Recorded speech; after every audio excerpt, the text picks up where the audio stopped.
16번 문제. 자, 16번도 아침에 이제 설명거에서도 할 수 있고, 또 추가적으로 더 보실 내용들이 있었는데,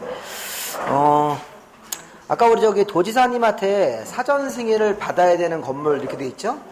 네, 공장 창고는 일단 빼고 생각하십니다. 그러니까 사전 승인은 21층 이상 건물도 있었고, 연면적이 합이 10만 제곱미터 이상이 있었죠? 그 두 가지가 시장운수가 허가 신청을 받았을 때 도지사한테 사전 승인을 내부적으로 받고 시장운수가 허가하는 건물이에요. 근데 요거 말고도 그 자연환경 보호를 위해서 이거는 잠깐 우리 요약적으로 잠깐 좀 보죠. 이 주거나 교육 환경을 위한 위락 숙박하고 자연환경 보호를 위해서 요거는 사전 승인이 132페이지를 잠깐 보세요. 32페이지 보시면 일단 사전 승인은 21층 이상하고 연면적 10만 제곱미터 이상은 반드시 기억하셔야 되고, 공장 창고를 제외한 연면적 10만 이상 건물 또는 뭐 층수가 21층 이상 건물 둘 다 공장 창고는 제외하고, 근데 거기 보니까 자연환경보호를 위해서 도지사가 공고한 구역에서 3층 이상 또는 연면적이 1천 이상의 일반 음식점, 일반 업무, 위락 숙박이라는 게 있습니까? 자, 이게 무슨 얘기냐면, 서울에 저기 우리 한강에서 이렇게 우리 북한강, 남한강으로 이렇게 여행 같은 거 많이 가시잖아요? 바람 쐬러? 거기가 자연환경보호를 위해 도지사가 공고하는 구역이에요. 거기다가 3층 이상 또는 연면적이 1천 이상으로 일반 음식점, 매운탕집을 하는 거예요. 그 다음에 일반 업무시설, 그 다음에 위락이나 숙박설 같은 무슨 뭐 러브호텔 이런 거 짓고 막 그러면 안 되니까, 요걸 사전 승인으로 도지사님이 묶어놓은 거예요. 그 다음에 밑에 교육환경이나 주거환경 할 때는 층이나 연면적 없이 그냥 위락 숙박도 사전 승인으로 들어갑니까? 위락 숙박은 자연환경 보호를 위해서 3층 이상의 위락 숙박 이렇게, 아니면 이제 교육 환경 위해서는 그냥 위락 숙박은 무조건 다 들어갈 수 있어요, 사전 승인으로. 그래서 문제를 이렇게 보면 답은 아까 16번에서 2번으로 나옵니까? 연면적 합이 10만 제곱미터 이상 건물은 돼야 되는 거죠. 그럼 아까 제가 도지사가 자연환경 보호를 위해서 공고한 구역이다. 근데 층은 2층인데 아니면 연면적이 1000제곱미터 이상에 들어가 있는 거죠. 연면적이 1000 이상에 들어가 있으니까 일반 음식점도 사전 승인 받아야 되는 건물인가요? 거기 좀 층은 3층인데 연면적이 합이 1000 이상에 거기 들어갈 수 있죠. 연면적 거기 1000 이상에 들어가기 때문에 일반 음식점이 자연환경 보호를 위해서 1000제곱미터 이상으로 일반 음식점, 일반 업무시설, 위락 숙박이 들어가고, 자, 4번하고 5번은 주거나 교육 환경 보호를 위해서 별도로 공고한 구역이면 그때는 사이즈 없이 그냥 위락 숙박이 다 들어가죠. 사전 승인으로. 사전 승인이 이제 거기까지 보시려면 어려워요. 그러니까 일단 어려우시면 21층 이상하고 연면적 10만 이상 건물 사전 승인 대상으로 보시고, 자, 17번. 건축 허가에 대한 내용이다. 틀린 것은 우리 건축 허가를 제한하는 사람이 누구예요? 건축 허가를 제한하는 사람. 우리 건축 허가를 아까 제한할 때는 국토부 장관님이 자기 밑에 있는 허가권자를 다 제한할 수 있고, 시도지사님도 제한할 수 있는 거죠. 그래서 아까 우리 저기 건축 허가라는 주제를 배웠잖아요. 건축 허가를 이렇게 받는데 허가를 일정 기간 받아주지 말아라. 허가를 제한할 수 있다. 그러니까 제한은 국토부 장관님이 제한하는 경우도 있고, 국토부 장관님이 국토관리, 국방문화재, 환경 이런 것 때문에 시도지사님도 자기 아래에 있는 시군구청장을 제한할 수 있습니까? 그래서 1번 질문은 잘못됐죠? 허가 제한권자. 제한권자는 국토부 장관님하고 시도지사라고 하셔야 돼요. 제한을 할 때는 처음에 2년 이내로 제한하고 1회 하나여 1년 내에서 연장할 수 있습니까? 자, 그 다음에 2번은 그거는 건축허가의 거부예요, 거부. 위락 숙박설은 주거나 교육 환경에 부적합하면 심의를 거쳐서 한국 건축 규정 같은데 위반이 없더라도 허가를 하지 아니할 수 있다. 그냥 허가 신청을 받아서 이제 건축법이나 한국 건축 규정에 맞으면 허가를 내줘야 된다고요, 건축법은. 근데 이게 위락 숙박이 뭐에 안 맞았어요? 주거나 교육 환경이 안 맞죠? 그러니까 교육 환경 안 맞는다는 게 무슨 뭐 숙박소를 짓는데, 관광호텔을 짓는데 이웃 저기 아파트 분여회에서 맨날 데모를 하는 거예요. 아파트 근처에 숙박소리 있으면 어떻게 되냐 막 이러면서. 그럼 이제 그게 별도로 심사를 해서 심의를 해서 허가를 하지 아니할 수도 있다. 자, 우리 건축 신고한 사람들은 공사 착수를 2년으로 가시는 거 1년으로 가셔야 돼요. 1년. 아까 우리 건축 허가는 요거 2년인데 건축허가 대신 건축 신고 있었죠? 그 사람들 1년 안에 공사 착수 안 하면 신고료가 없어진다. 자, 그 다음에 이제 국가나 지방자치단체는 사전 협의로 짓잖아요. 그럼 이 사람들은 나중에 착공신고도 배제입니까? 사용 승인도 적용하지 않고 사용한다고 통보만 하시면 되는 겁니다. 이게 이제 우리 건축 허가에 대해서 이제 일반적으로 묻는 질문들이에요. 건축 허가에 대해서 건축 허가의 제한, 건축 허가를 거부하는 거, 위락 숙박시설, 그다음에 이제 건축 신고한 사람들은 1년 안에 공사를 착수해야 된다. 안 그러면 신고 여력이 없어지기 때문에 국가나 지자체는 건축 허가나 신고 이거 안 하고 사전 협의만 하시면 된다. 자, 18번은 아까 우리 건축 허가를 받을 때는 대지 소유권을 확보해서 신청해야 됩니까? 대지를 100% 확보한 다음에 건축 허가 신청을 내야 되는 거죠. 자, 그런데 거기 보니까 이번에 대지 소유권을 확보하지 못했더라도 거기 보니까 사용할 수 있는 권원을 확보하면 건축 허가 신청을 낼 수 있죠. 그런데 이제 분양 목적으로 공동주택을 지을 때는 안 된다. 사용 권원을 가지고는 안 된다. 자, 그 다음에 3번은 뭐였습니까? 노후화로 인해서 신축, 개축, 재축, 리모델링을 하는데 대지가 공유예요, 공유. 그럼 얼마큼 동의가 나오셔야 돼요? 100분의 80, 그죠? 공유자 수 100분의 80 이상, 그다음에 공유 지분도 100분의 80 이상을 받아서 건축 허가 신청을 하면 대지 소유권이 100% 없어도 허가 신청 낼 수 있죠? 그 다음에 이제 4번 같은 경우는 위에 3번의 경우로 건축 허가를 받은 건축주는, 그러니까 4번의 경우는 건축주가 100분의 80으로 건축 허가를 받고 나면 동의하지 아니한 공유대에서는 시가로 매도 청구할 수 있습니까? 매도 청구하기 전에는 3개월 이상 가역 협의를 먼저 하고 매도 청구 선언한 걸 낸다. 불응하면 나중에 소송으로 가는 겁니다. 여기서 말하는 시가는 주변에 매매 사례가 있으면 매매 사례 보통 90%로 잡아요. 우리가 이제 보통 뭐 수용하거나 이런 거 당하면 감정평가액은 주변에 매매 시세 한 70에서 80%밖에 안 주는데 매도 청구는 한 90%는 준대요. 실무에서. 근데 90%라는 게 법으로 써 있는 건 아니고 관행상 그렇게 준대요. 관행상. 그렇게 우리 매도 청구가 들어가면 주변의 매매 그런 시세를 조사해서 시세 한 90% 정도 금액으로 시가를 책정한다. 자, 그 다음에 19번은 그 사용 승인인데요. 자, 사용 승인은 아까 우리 건축 허가 받은 건물, 건축 신고한 건물, 협의한 건물은 사용 승인을 받지 않죠. 그래서 거기 건축 협의는 잘못됐어요. 1번에. 자, 2번에 허가권자가 사용 승인 신청을 받으면 며칠 안에 현장 검사를 해서 사용 승인서를 내줘야 된다. 7일이죠? 15일은 다음 주에 배우실 거예요. 다음 주에 주택법 할 때는 사용 검사라는 게 있습니다. 그때는 15일인데 요거 7일 이내 현장 검사를 해서 문제가 없으면 사용 승인서를 내줘야 됩니다. 자, 3번은 건물의 사용 승인을 신청할 때는 시공자가 작성한 감리 완료 보고서. 자, 거기다 줄을 한번 쭉 쳐보고 생각해 보세요. 자, 감리가 다 끝났다. 아무런 문제가 없다. 이거는 감리자가 만들어주셔야 돼요. 시공자가 만드셔야 돼요. 감리 완료 보고서는 사용 승인할 때는 서류인데 감리자가 만드는 거죠. 우리 시공자는 건설업자고 건설업자를 감독하는 사람이 감리자잖아요. 감리자. 감리자가 시공한 그 건물을 보고 아무런 문제가 없다 그러면 감리 완료 보고서 준 다음에 자기 이름을 적는다고 이렇게. 그래서 지금 저기 감리 완료 보고서는 시공자가 작성한 이게 기출문제예요. 틀린 거죠. 그리고 이게 정식 사용 승인 받기 전에 먼저 완공된 부분이 있으면 그 부분만 임시로 승인받아 쓸 수 있습니까? 근데 임시 사용 승인 기간은 2년 이내로 한다. 이건 아까 아침에 안 했어요. 임시 사용 승인 기간은 2년 이내로 한다. 추가적으로 알아두시고. 그 다음에 5번에 보시면 법정 기간 내 사용 승인서 교부 안 하면, 아까 우리 법정된 기간이 7일 이내 아무런 문제가 없는데 사용 승인서 교부 안 하면 그럼 7일 지나고 나서 바로 건물을 사용할 수 있는 겁니다. 그래서 이제 정식 사용 그 승인서가 아무런 문제가 없는데 7일 안에 교부가 안 되면 그 건축주는 7일 지나고 나서 8일째 바로 사용할 수 있으니까 5번을 답으로 좀 하시고. 자, 그 다음에 이제 20번 문제. 건축법에 규정된 대지, 아까 우리 대지. 자, 건축법에서는 이 건축 허가를 받으려면 대지가 여러 가지 그 안전 규정도 지켜야 되고, 대지 면적이 200 이상이면 적용돼야 됩니까? 적용 안 하는 건물도 있었고요.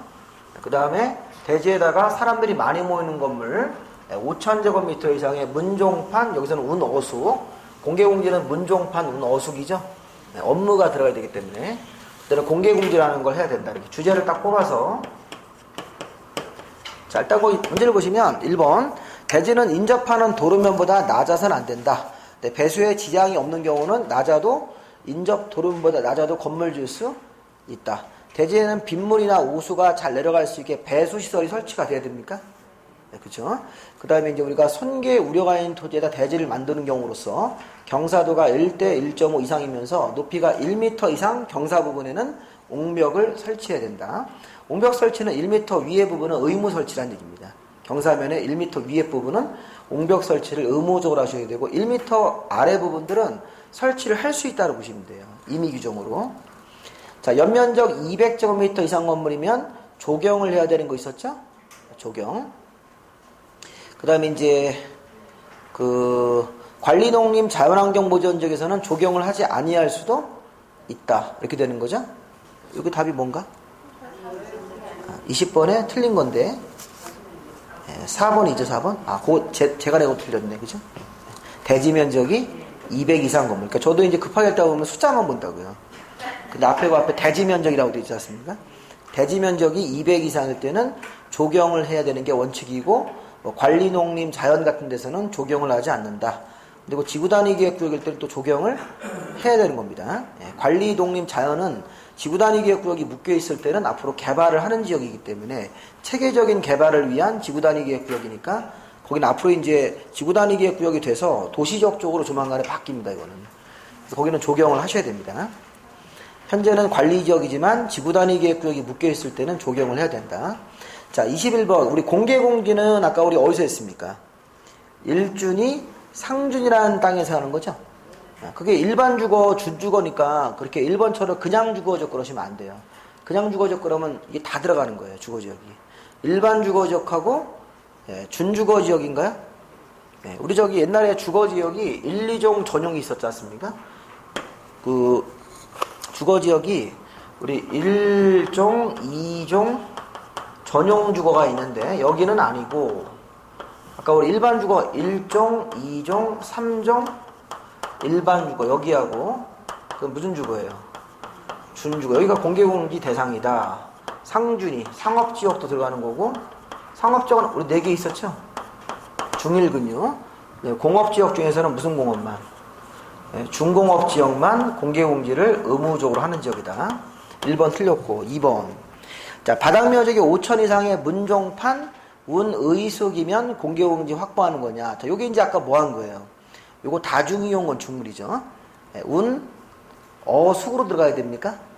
문종판 시하고 어숙이 공개공지. 우리 공개공지는 보통 이게 강남에 가면 업무용 빌딩 있잖아요. 거기 나와서 이제 아침에 출근해서 커피 한 잔 마시면 담배 피는 거기가 공개공지라고요.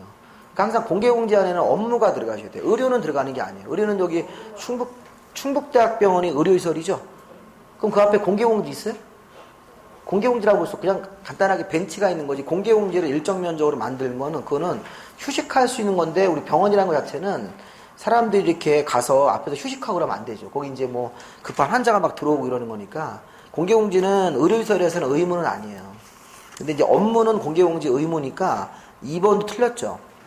그래서 2번은 공부하실 때 맨 앞에 배웠던 다중이용 건축물하고 공개공지하고 한 끗 차이로 틀려요. 앞에 운의숙은 다중이용 건축물, 운어숙은 공개공지 대상이다. 공개공지에는 업무가 들어가야 됩니까? 공개공지에서 업무시설에 그 직원들이 이제 업무 보는 사람들이 나와서 휴식을 하고 이렇게 해야 되는 거니까. 자, 그 다음에 공개공지는 대지 면적의 100분의 10 이하로 설치하죠? 그리고 이제 4번에 공개공지를 설치해서 건물을 지을 때는 용적률이나 건물의 높이를 1.2배 범위 안에서 완화시킨다. 용적률과 높이를 1.2배 범위 안에서. 공개공지는 연간 60일 정도 이내에서 문화행사 같은 걸 할 수도 있다. 그 다음에 거기다가 하나 쓰세요. 10월 달부터 개정되는 게 있는데 공개공지에는 물건 적재가 금지돼요. 공개공지에다가 물건을 적재하시면 안 돼요. 공개공지에다 물건을 쌓아놓고 이런 경우도 있습니다. 가끔. 백화점 앞에 공개공지를 이렇게 사람들이 쉴 수 있게 공간을 만들어줘야 되는데 물건 적재 행위가 우리 10월 달부터 개정돼가지고 이제 금지됐죠. 물건을 공개공지에다가 적재하는 행위. 적재를 해서 뭐 통행을 방해하거나 통행 같은 걸 방해하는 이런 행위는 금지됩니다. 휴식이나 통행을 방해하는 행위는 금지된다. 그래서 공개공지에서 물건 적재 행위가 이제 금지 행위로 보고 문제를 푸시면 되겠습니다. 자, 이 공개공지 문제가 옳은 거니까 이런 거는 기본적으로 좀 보셔야 돼요. 자, 조금 어렵긴 하더라도. 자, 22번. 건축법상 도로는 보행과 자동차 통행이 가능한 너비가 4m 이상 요건을 갖춰야 됩니까? 네, 그리고 너비가 4m 이상의 국토계획법이나 도로법이나 사도법이나 법의 이름은 따지지 않습니다. 건축법상 도로는 도로법상 도로든 국토계획법상 만들어진 도로든 너비가 얼마 이상 되면 4m 이상이 되면 건축법상 도로로 인정을 해줍니다. 자, 3번도 마찬가지예요. 시도지사나 시군구가 도로의 위치를 지정하여 공고한 도로도 1번 요건을 갖추면 건축법상 도로이다. 자, 막다른 도로의 길이가, 자, 그거 좀 오타가 났네요. 막다른 도로의 길이가 20m, 길입니다, 길이.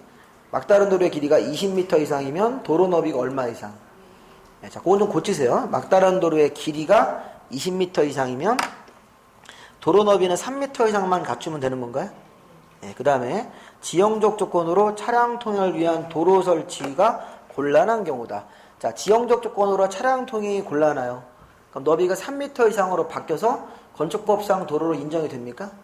네, 근데 도로의 위치로 도로로 인정할 수 없다고 그랬잖아요. 자, 요거는 차량 통행이 곤란하면 도로 소유폭이 얼마로 바뀌는 거예요? 3m 이상만 갖춰도 건축법상 도로로 인정이 되는 거죠.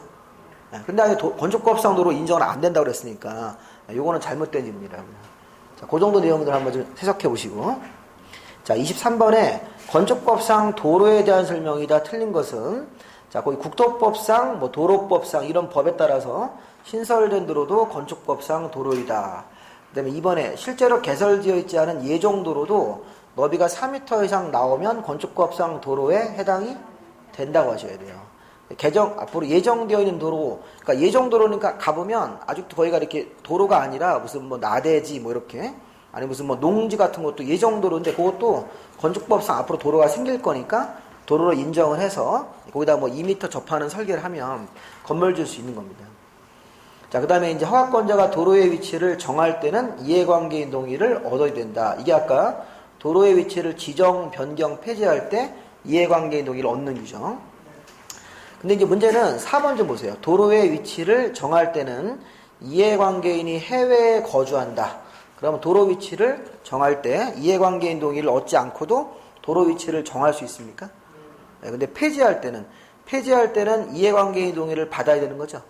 네, 근데 그때는 예외가 없다. 그 5번에다가 맞는 지문으로 예외가 없다. 도로를 폐지하거나 변경할 때는 이해관계인이 해외에 거주한다고 해서 예외를 적용해가지고 동의 안 받고 폐지한다 이렇게 하면 안 되는 거예요. 그래서 거기 지금 3, 4, 5번 지문은 따로 이렇게 보세요. 아까 저거 대도, 건건, 방분할 때 아까 대도, 건건, 방분이 뭐예요? 면에서는 적용하지 않는다. 자, 대지와 도로와의 관계. 자, 도로를 지정하거나 자, 폐지하거나 변경을 할 때는 이해관계인 동의를 받아야 됩니까? 근데 지정을 할 때는 이해관계인 동의를 안 받는 예외가 있어요? 네, 폐지 변경할 때는 이해관계인 동의를 무조건 받으셔야 된다. 그래서 그 지문을 그대로 맞는 지문으로 써놓은 거니까. 자, 그 다음에 이제 대도, 건축선을 아까 우리 후퇴에서 정하는 규정, 소요너비 미달로 인해서. 그 다음에 건축선이 거지면 건축선을 넘어가지 말아라가 무슨 얘기예요? 건축선에 따른 건축 제한 규정. 그 다음에 대도 했으면 뭐 하셔야 돼요? 방화지구안에서는 건축물의 주요 구조물을 내화 구조로 써야 된다. 분할 규정 이렇게 60, 150, 150, 200 이상으로 분할을 해야 된다. 자, 이렇게 해서 요거는 면적에선 적용하지 않는 것들. 자, 24번 문제 보시면 건축선에서 소요너비 미달입니다. 그러면 양쪽 방향 대지래요.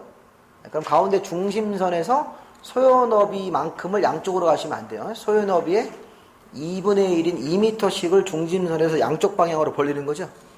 네, 그렇게 하셔야 되겠죠. 자, 그 다음에 2번. 1번의 경우는 도로의 원래 경계선하고 후퇴한 건축선 사이가 대지 면적할 때 포함이 돼요? 포함이 안 돼요? 포함이 안 돼야 된다. 자, 그 얘기를 좀 하는 겁니다. 거기 밑에 있는 문제랑도 관련이 있죠? 근데 이게 무슨 얘기냐면, 아까 양쪽 방향 대지. 자, 우리 도로를, 아까 우리 오전에 예를처럼 2m로, 도로가 2m밖에 안 된다. 원래는 4m를 갖춰야 되는데 지금 이게 지금 일방대지가 아니라 양쪽 방향대지죠. 양쪽으로 대지가 있다. 그러니까 양쪽으로 대지가 있을 때는 이제 어떤 식으로 건축선을 후퇴할 거냐. 가운데 중심선을 찾아서 양쪽으로 2m씩을 가서 여기 2m를 가고 여기다 가상의 선을 하나 긋고 그 다음에 또 중심선에서 2m를 가는데 이 2m를 뭐라고 해야 돼요? 소요너비예요. 소요너비 2분의 1이에요. 소요너비 2분의 1이죠? 이렇게 2m를 가야 된다고 이렇게 2m씩. 그럼 여기 이제 이 부분이 뭐예요? 이 부분이 원래의 도로 경계선, 여기 파란색 선, 원래의 경계선하고 빨간색이 후퇴한 건축선 사이의 면적입니까? 파란색 부분하고 빨간색 부분이 후퇴한 부분들. 여기는 대지 면적 계산할 때 어떻게 한다? 제외한다. 그래서 가로 길이가 만약에 20m다. 자, 세로 길이가 10m다. 이렇게 나왔어요. 그러면 전체가 200이죠? 근데 여기 파란색에서 여기 빨간색까지 요 거리가 몇 미터예요? 여기 1m죠? 여기서 2m 갔으니까 요거는 1m일 거라고. 그러니까 1m를 빼면 요거 19 곱하기 얼마가 되셔야 돼요? 10으로 들어가야 된다고. 이렇게 해서 건축선을 후퇴하셔야 된다고. 그래서 거기 보면 대지 면적은 19 곱하기 10으로 해서 그걸 빼고 계산하기 때문에 1번이 틀린 거죠. 자, 그 다음에 이제 건축물 담장은 건축선이 거지면 건축선의 수직면을 넘어가면 안 된다. 지표 아래 부분은 넘어가서 건물 지을 수 있습니까? 그리고 또 도로면으로부터 4.5m 이하 부분은 출입문 창문을 열고 닫아도 건축선에 넘어가서는 안 된다. 4.5m를 초과하는 부분은 출입문을 바깥으로 밀어서 열었을 때 건축선이 닿아도 됩니까? 되는 거죠? 그렇게. 그 다음에 이제 우리 모퉁이 대지는 아침에 안 한 건데, 모퉁이 대지는 이렇게 삼각형 모양으로, 이게 보통 우리가 도로가 교차할 때요. 도로가 교차할 때는, 자, 여기 보면, 자, 여기가 지금, 만약에 이 각도가, 이걸 90도라고 할게요, 90도. 여기 저기 사거리 같은 데서 90도로 이렇게 꺾이는 도로가 있다, 이렇게. 90도로 도로가. 이런 식으로 만나면, 여기 모퉁이 대지가 있습니까? 이 경우 여기서부터 뭐 예를 들어서 이렇게 4m를 가서 이렇게 삼각형 모양으로 잘려나가는 이런 부분이 가각전제라고 그래요. 이것도 일본 말이죠. 가각전제. 일본 말씀. 근데 할 말이 없어요. 삼각형 모양으로 잘려가서 이렇게 사람들이 통행할 수 있게 이렇게 통행할 수 있게. 참 우리가 안타깝죠. 그래서 좀 잘해서 막 그 공연하는데 앞에가 야마 드럼 치고 있죠. 야마하고 저기 키보드는 롤랜드 거, 다 일본 거죠. 막 뭐라 그러니까 그걸 반창으로 붙였더라고요. 그러면 야마하가 안 되나 그게? 그 야마 드럼 치면서 반일 운동하고 그러니까 그만큼 이게 없어요. 드럼이 좋은 드럼이 없으니까. 그래서 이제 그걸 치고 있어가지고 그러면서 막 반일 운동하고 막 그러더라고요. 하려면 제대로 하든가 순수하게 국산품 가지고 한번 해든가. 근데 그렇게 형식적으로 하면서 나중에 이제 반창고 붙이고 막 하더라고요. 유니클로는 여기 저희가 없으니까 마크가 없으니까. 그래서 이게 참 적당한 선에서 이제 마무리가 되고 좀 잘 해서 풀어가지고 사과받을 거 있으면 받고 이렇게 해가지고 하면 좋은데 계속 번진다고 그러더라고요. 안 번지는 것 같은데 주위에서. 자, 그 다음에 거기 나머지 이제 거기 4.5m 이하 출입문, 그래서 이것도 모퉁이 대지에서 이렇게 요만큼 잘려 나가서 여기도 대지면 계산할 때 빼는 거예요. 이런 건 나중에 한번 여기 한번 보시고 그것도 삼각형 부분도 대지 면적 계산할 때 제외한다. 자, 그 다음에 25번 문제 한번 보실래요? 자, 25번은 이게 2m짜리 도로입니까? 그 다음에 양쪽 방향 대지죠? 그래서 가로 길이 10m, 세로 길이 5m면 이거 후퇴를 해야 되나요? 안 해야죠. 후퇴를 하시면 안 된다고요. 이거 나오시면, 야, 이거 양방향 대지니까 이거 뭐 아는 거 나왔다고 중짐선 긋고, 양쪽으로 2m씩을 막 가고 이렇게 하실 텐데, 위에서 뭐라고 되어 있습니까? 계획관리 지역이니까 비도시 지역이고, 면이라는 조건이 붙어 있잖아요. 또 지구단위 계획구역도 아니다 그랬으니까 이게 아까 대도, 건건, 방, 분을 제외하는 지역인가? 제외를 하셔야 돼요. 그렇죠? 이거를 후퇴하지 않는 거로 보셔야 돼요. 건축에서 후퇴 규정을 적용하지 않는다. 그러면 그대로 어떻게 하셔야 돼요? 10 곱하기 5라는 그거 가지고 50으로 건물을 져가지고 지금 구하는 게 뭘 구하냐는 거냐면 연면적 구하는 거죠. 용적률이 100%니까 100%에서 후퇴하지 않았기 때문에 100% 용적률이니까 분모 대지면이 그냥 그대로 50으로 들어가시면 돼요. 이렇게 50제곱미터에 100%니까 50으로 지면 되는 거죠. 50으로 이렇게. 그래서 그걸 답을 50으로 3번으로 내시면 되겠습니다. 후퇴하시고 좋아하시면 좀 이상해지죠? 후퇴하면 그 1m 빼서 45로 하시면 안 되세요. 그래서 이 문제가 항상 그렇게 하면 될 거예요. 이게 보통은 위에 조건을 도시적이라고 해요. 그동안 기출문제는 다 도시적이 있었어요. 도시적에서는 후퇴를 해야 됩니까? 네, 후퇴하는 규정을 적용을 하는 지역이기 때문에 전면적으로. 근데 이게 비도시적 면이라고 이렇게 써주고 있잖아요, 위에서. 조건을 막 이상하게 하면 면 이런 거 나오시면 이상한 거예요. 후퇴하시면 안 된다고. 그냥 그대로 놓고 건물을 지으면 됩니다. 도로를 확보할 필요가 없으니까. 자, 26번. 30번까지 있는데 30번은 그런 거는 간단한 거죠. 아까 대지 분할 제한할 때 그 기준이 60, 150, 150, 200이 되는 거죠. 네, 자연 녹지가 100은 아까도 했지만 토지 거래허가제 할 때 아마 이게 100일 겁니다. 이게. 그걸 헷갈리지 않게끔. 혹시 주거지역을 막 180 넣으시면 어디서 본 건데 해가지고 또 그거 또 맞다고 하시면 안 됩니다. 예, 그 분할할 때는 주거지역은 60 이상으로 상업지역은 150 이상으로 분할하셔야 돼요. 공업지역도 150, 녹지지역은 200, 기타 지역은 60이고. 자, 그 위에 26번 좀 볼까요? 자, 26번 보시면 요거는 그 건축 허가를 받아야 되는 모든 건물은 국토부령으로 정하는 구조 기준에 맞게 건물 지어야 되는 겁니까? 아까 국토부령으로 정하는 구조 기준은 건축 허가를 받아야 되는 모든 건물이다. 자, 2번. 건물 높이가 10m다. 그럼 착공 신고할 때 아까 확인 서류, 아까 건물 높이가 여기에 13m 이상부터 했었죠? 아까 우리 서류 제출하는 건물이 뭐 2층 이상, 목구조는 3층 이상, 연면적은 200제곱미터 이상, 목구조는 500 이상, 건물 높이가 13m 이런 게 있었잖아요. 그래서 12m 이상이면 서류를 제출하는 건물이 아니다. 자, 방화지구안에서는 건축물의 주요 구조부를 내화구조로 쓰셔야 돼요? 방화구조 쓰셔야 돼요? 내화구조. 자, 이것도 아까 면에서 적용하지 않는 규정이에요. 방화지구안의 규정. 자, 단독주택의 거실에는 채광창이 10분의 1, 환기창이 20분의 1 정도 이상 크기로 내야 되는 거죠. 네, 그 다음에 건물 실내에 여기 반자. 자, 건물 실내의 거실. 건물 실내 거실에 반자라는 게 천정 마감재입니다. 네, 여기 이제 콘크리트 바닥을 이렇게 가리기 위해서 이렇게 이런 게 하얀색이 반자입니다. 이게. 형광등이 붙어 있는 여기 천정 마감재. 네, 이런 게 2.1m 이상 높이로 해야 된다. 네, 공장 창고는 2.1m를 적용하지 않지만 기본적으로 건물 안에 반자를 설치했을 때는 높이를 2.1m 이상으로 해야 된다. 자, 우리 저 커피숍 가보면 반자 없는 그런 위에 그냥 바닥이 보이는 건물도 있죠. 그럼 반자가 없는 구조입니다. 그래서 반자가 없어도 옛날에는 반자가 있었어요. 옛날에 저 시험 볼 때, 옛날에 저 9회 때 시험 봤는데 그때는 건물 실내에는 무조건 반자를 하셔야 돼요. 네, 그 당시에는 뭐 이렇게 좀 옛날 법이니까 건물 실내에는 다 반자를 마감해야 된다. 근데 그 당시에는 이렇게 건물 실내를 인테리어 할 때 그냥 콘크리트 바닥으로 하시면 안 돼요. 요즘에는 인테리어 기법상 거기 이렇게 배관도 보이죠, 배관. 이렇게 관이 보이지 않습니까? 관도 보이고 커피숍 같은 데 가면 이렇게 층고를 높이 해가지고 이렇게 약간 안에를 좀 거칠게 마감하는 게 오히려 또 이게 또 인테리어 기법상 좋으니까 그래서 그런 반자 없이 할 수 있습니다. 근데 그게 이제 우리 예전에 이게 90년대 초반에 이게 저기 됐어요. 폐지가 됐어요.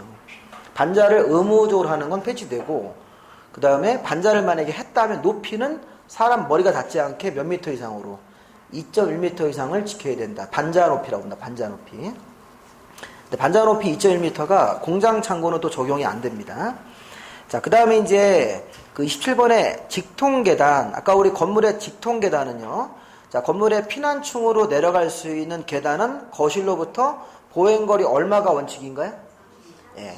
30m 이하가 원칙이다. 원칙이 틀렸네요, 바로. 예, 계단까지 가는 거리가 30m 이하가 돼야 된다. 예, 다만 이제 거기 건축물의 주요 구조부가 내화로 돼 있을 때는 계단까지 가는 거리가 50m 이하로 조정할 수 있습니까? 예, 건물이 이렇게 실내가 안전하게 내화로 돼 있고 불연지로 돼 있으니까 그런 건 계단까지 가는 거리가 좀 멀어도 괜찮다. 그 다음에 그 밑에 3번의 건축물의 주요 구조부가 내화인데 그게 16층 이상 공동주택일 때는 계단까지 가는 거리가 다시 또 40m로 바뀝니다. 40m로. 그래서 그거 30, 50, 그 다음에 40m라는 게 계단까지 도착하는 거리입니다. 거리. 최단 거리로. 자, 지하층은 한 층의 절반 이상이 지하로 내려가 있으면 지하층이죠. 네, 그 다음에 5번에 해당 층 높이가, 한 층 높이가 3m인데, 근데 바닥에서부터 지표면까지 묻혀있는 높이가 1.6m면 지하층인가요? 한 층의 반 이상, 3m의 반이면 5m니까 거기 1.5m가 지금 1.6m라고 나왔으니까 거기 바닥에 묻혀있는 깊이에요. 1.6m라고 생각하시면 됩니다. 지하층으로 봐야 되는 거죠. 자, 그 다음에 28번 문제는 잠깐 요약집을 잠깐 보세요. 요약집 보시면 요거는 제가 아침에 설명 안 한 건데 좀 그냥 따로 좀 하나 봐둘게요. 자, 요약집의 이게 테마 6번 테마입니다. 이거. 자, 6번에 보시면 자, 이 부분은 저기 요약집에는 따로 이게 언급을 안 했네요, 제가. 이게 그냥 보세요. 28번 문제가 지금 우리 건축법에 하나의 대지가 두 군데 걸치면 이렇게 되어 있습니다. 그다음 좀 메모를 좀 해볼까요? 하나의 대지가 두 개 이상 용도 지역에 걸치면 하나의 대지가 두 개 이상 용도 지역 걸쳤을 때는 자, 과반 이하인 부분은 과반을 적용한다. 자, 하나의 대지가 자, 두 개 이상의 자, 용도 지역에 걸치면 그때는 과반 이하인 부분은 과반이 속하는 용도 지역을 적용한다. 이렇게 하시는 거예요. 자, 지금 이 그림에 보면 자, 왼쪽이 녹지 지역이고 그 다음에 옆에가 경관지구라고 돼 있습니까? 그렇게 돼 있죠? 네, 근데 그 경관지구가 무슨 지역인지 설명이 안 돼 있어요. 근데 원래는 과반 이하인 부분이 하나의 대지가 두 개 이상 용도 지역에 걸치면 자, 과반 이하인 부분은 과반 쪽을 따라가는데 단 녹지 지역과 그 밖에 걸쳤을 때는 각각이다. 단 녹지 지역과 자, 그 밖에 지역에 걸쳤을 때는 우리 옛날에 좀 국토계획법과 유사하게 각각으로 하시는 거예요. 자, 제가 그 그림을 조금 변형을 한번 해볼게요. 자, 지금 이게 기출문제인데 그 문제를 내신 의도가 뭐냐면 자, 이 하나의 대지가 이렇게 있어요. 이거는 건축법이에요. 국토계획법이 아니라고. 건축법 규정을 적용할 때. 그럼 제가 이렇게 해서 여기가 만약에 여기를 제가 일반 주거라고 좀 바꿔볼게요. 일반 주거지역이다. 그 다음에 여기는 뭐 예를 들어서 뭐 일반 상업이다. 이렇게. 그러면 만약에 여기서 일반 주거지역하고 일반 상업지역 걸려있고 여기는 400이래요. 400이고 뭐 여기가 예를 들어서 600이다. 이렇게. 그럼 어디가 과반이에요? 과반인 적이. 여기가 일반 상업지역 여기가 과반이죠? 전체 천 중에서 600, 400이니까 여기가 과반 이하인 부분은 과반 쪽을 따라간다고요. 여기도 일반 상업적으로 봐야 된다는 거예요. 이렇게 걸쳤을 때는 과반 이하인 부분은 과반 쪽을 따라가는 건가요? 그럼 뭘 따라가는 거냐면 건축법을 적용할 때. 예를 들어서 아까 대지를 분할할 때요. 자, 대지를 분할할 때 아까 주거지역은 기준이 얼마 이상으로 분할하셔야 돼요? 60 이상으로 분할하고 상업지역은 150 이상으로 분할을 해야 되는 거죠. 근데 이게 건축법에서 이 대지 분할 제한을 할 때 주거지역은 60 이상으로 분할하고 여기는 상업지역은 150 이상으로 분할하려고 했는데 과반 이하인 부분은 뭐를 따라가래요? 과반 쪽을 따라가래요. 여기도 상업적으로 봐야 된다는 거예요. 그래서 여기 지금 실제는 주거지역이지만 여기도 상업적으로 간주해서 분할할 때 이면적을 적용하시는 거예요. 무슨 말인지 아셨어요? 네. 좀 전에 대지를 분할을 하는데 주거는 60이고 상업은 150이고 공업은 150이잖아요. 녹지는 200입니다. 그럼 이게 건축법 규정이다. 건축법. 그럼 지금 이렇게 나와 있을 때 건축법을 처리할 때 여기서 건축법 처리할 때 과반 이하인 부분은 과반이 속하는 용도지역으로 간주하라는 거예요. 그러니까 여기도 지금 상업적으로 보고 대지 분할할 때 150으로 분할하셔야 되는 거예요. 60으로 분할하시면 안 돼요. 그렇게 하는 건데 단 여기가 무슨 지역이면요? 여기가 녹지지역이에요. 녹지지역. 녹지지역이면 옆에는 무슨 지역인지 상관이 없는 거야. 옆에가 무슨 지역이든지 간에 녹지지역과 그 밖의 지역이면 그냥 각각인가요? 네, 각각이 되는 거예요. 그래서 지금 거기서 그 옆에 그 경관지구라고 써 있는데 그냥 그 옆에다 그 밖의 지역이라고 쓰시면 돼요. 경관지구는 지금 여기서 아무 의미 없는 거예요. 경관지구는 괜히 넣어준 거고 지금 녹지지역하고 그 밖의 지역 600에 걸려 있습니까? 그리고 건물의 위치 좀 보세요. 건물의 위치가 지금 녹지지역에만 있어요. 경관지구를 이렇게 걸치지 않고. 그러니까 이 경우는 건물 자체도 녹지지역, 대지 전체는 어떻게 될까요? 대지 전체는 각각으로 적용하는 건가요? 네, 28번에 지금 답이 자, 대지는 각 부분이 속하는 지역 쪽을 적용하고 건물 전부는 녹지지역 2번이네. 2번. 건물 전체는 지금 녹지지역 안에만 있으니까 녹지지역 쪽으로만 건축법 적용하면 되고 대지는 녹지와 그 밖에 지역 걸쳐 있으니까 어떻게 하셔야 돼요? 걸쳐있는 각각의 지역으로 해석해서 건축법을 적용하시면 된다는 거예요. 그러니까 이 문제를 한번 잘 보셨다가 기출문제니까 이 규정만 좀 일하시면 돼요. 하나의 대지가 걸쳤을 때는 건축법에서는 과반 이하인 부분은 과반 쪽을 적용한다. 그러니까 녹지적이 하나 껴있을 때는 그냥 무조건 각각으로 적용한다. 이렇게. 아까처럼 뭐 일반 주거지역, 일반 상업적만 걸려있을 때는 이게 여기도 일반 상업적으로 보셔야 돼요. 과반 이하인 부분은 과반 쪽을 따라가기 때문에. 자, 마지막 문제 29번 보겠습니다. 자, 면적 산정할 때 그 건축 면적은, 자, 우리 건축 면적이 건축물이 대지를 차지하는 면적이죠. 자, 외벽의 중심선으로 건축 면적을 잰다. 자, 우리 건축 면적은요. 자, 건물을 잴 때 아침에 조금 안 봤지만, 자, 우리 건축물을 이렇게 제가 대지가 이렇게 있어요. 대지에다 건물을 이렇게 세우자. 근데 건축물 세울 때는 건물의 제일 바깥쪽에 외벽이나 기둥이 있습니까? 건물에 외벽이나 기둥 같은 게 이렇게 있어요. 그럼 건축 면적을 잴 때는 항상 건축 면적이 요 외벽의 중심선으로 이렇게 가상의 선을 긋고 거기서 면적을 이렇게 재시는 거예요. 그래서 건축 면적이 이렇게 건축 면적으로 설계하는 겁니다. 자, 제가 만약에 자, 대지가 200이에요. 자, 건폐율이 50%예요. 자, 건폐율이 50%야. 그럼 분모 대지 면적이 200, 대지가 200이 되는 거야. 그러면 대지 면적의 반만 건축 면적을 내는 건가요? 건폐율 공식에 의해서. 그럼 저는 건축 면적은 내 대지 200의 반만 내야 된다. 최대. 그럼 이게 얼마나 드는 겁니까? 100을 내가 계산해서 구했네. 내 땅에 반만 줘라. 그럼 이 사람은 반을 100을 설계할 때 어떻게 설계하시는 거예요? 외벽에 내부선도 아니고 외부선이 아닌 무슨 선으로? 중심선으로 이렇게 쭉 면적을 재가지고선 100제곱미터를 설계를 하는 거란 얘기입니다. 이렇게. 자, 이렇게 건축 면적을 재는 거야. 그래서 건축 면적은 외벽의 중심선이다. 자, 그런데 3번에 보시면 태양열 에너지원 주택이다.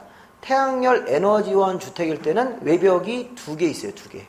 자, 태양열 에너지원 주택은 외벽이 이렇게 여기다 벽을 하나를 더 만들어요. 그 다음에 중간에 이렇게 단열 같은 걸 할 수 있게끔 태양열 에너지원 주택은 벽이 2개다. 이렇게. 가운데 이렇게 단열이 들어간다고요. 그럼 무슨 벽, 어느 쪽, 내측벽일까요? 외측벽일까요? 내측벽에, 내측 내력벽의 중심선으로 면적 100을 재는 겁니다. 자, 이제 문제에서 좀 틀린 게 뭐냐면, 이거는 외측벽이에요, 외측벽? 이건 내측벽인가요? 가운데 이 파란색이 중간에 들어가 있는 단열재 같은 거예요. 단열 자재 같은 거 있잖아요. 그 벽이 2개라니까요. 그 태양열 에너지원 주택은 지붕에 이게 태양광 패널이 있고, 그 벽이 내측벽도 있고 무슨 벽이 있습니까? 외측벽이 있는데 내측벽의 중심선으로 해가지고선 100제곱미터를 재는 거예요, 이렇게. 그래서 지금 외측벽이 아니라는 겁니다.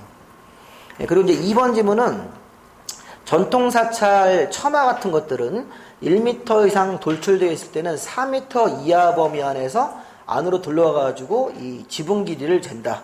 자, 저기 2번 같은 경우는 옛날에 한번 한 건데, 예, 이게 지금 제가 보세요. 제가 지금 일단은 뭐 벽을 그냥 기본적으로 이렇게 하나만 하고, 답은 지금 일단 태양열 에너지원 주택이 틀렸습니다. 내측 내력벽인데, 지금 제가 아까 건폐율 50%니까 건축 면적 얼마를 냈습니까? 제가 이렇게 100제곱미터를 최대한으로 냈어요. 근데 이게 지금 사찰이래요, 사찰. 사찰일 때는, 사찰은 좀 이렇게 우리 전통 양식으로 처마 길이를 내죠. 네, 처마 길이를 내는데, 그래서 처마 길이가 이 건축 면적이랑 관계가 있어요. 자, 우리 요거는 요약 잠깐 보세요. 요까지만 하고 바로 끝내겠습니다. 자, 우리 건축 면적이 154를 보시면, 건축 면적은 외벽의 중심선으로 잰다. 그런데, 거기 154의 맨 밑에 양가를 본 처마나 차양이 지붕 구조물이 외벽 중심선에서 1m 이상 돌출되어 있습니까? 네. 어떤 경우는 1m, 어떤 경우는 2m, 어떤 건물은 막 3m, 4m 막 돌출되어 있어요, 바깥으로. 근데 처마 길이를 많이 뺄수록 건축주는 좋아하죠? 근데 이제 그걸 많이 빼는 걸 막기 위해서 좀 우리 법적으로 처마 길이를 길게 내면 돌출된 끝으로부터 밑에 건물 종류에 따라 안으로 들어오셔가지고 건축 면적을 재는 거래요. 자, 전통사찰이 4m고 축사는 3m입니까? 한옥은 2m, 기타 건물은 뭐 1m인데 중요한 게 이거요. 제가 이게 사찰이에요, 사찰. 사찰은 처마 길이가 바깥으로 만약에 5m를 나갔다는 거예요, 5m. 처마 길이를 만약에 이 사람이 5m를 낸 거예요.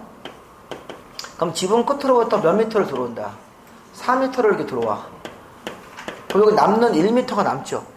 이것도 건축 면적으로 잡혀버리는 거예요. 그러니까 100제곱미터보다 건축 면적이 늘어나 버려요. 그러면 안 된다고요. 그럼 건축법 이거 위반이 되는 거예요. 이 사람이 지금 본 건물을 얼마로 줬는데 100으로 줬다. 그럼 첨화기를 이 사람이 4m까지만 내면 어떻게 4m까지만 내시면 외벽의 중심선에서부터 4m까지 내시면 끝으로부터 얼마큼 다시 들어와요? 4m를 들어와?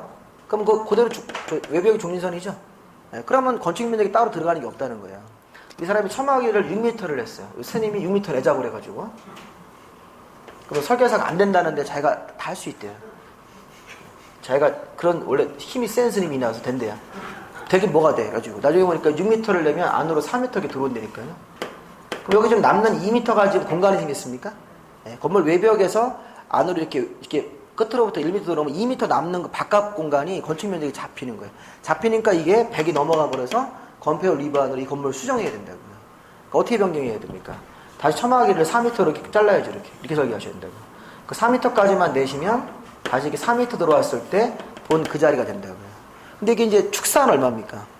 3. 그 다음에 거기 전통 한옥은 2. 그 다음에 뭐 요즘에 이제 그 전기 충전 같은 게 설치된 그런 공동주택은 2.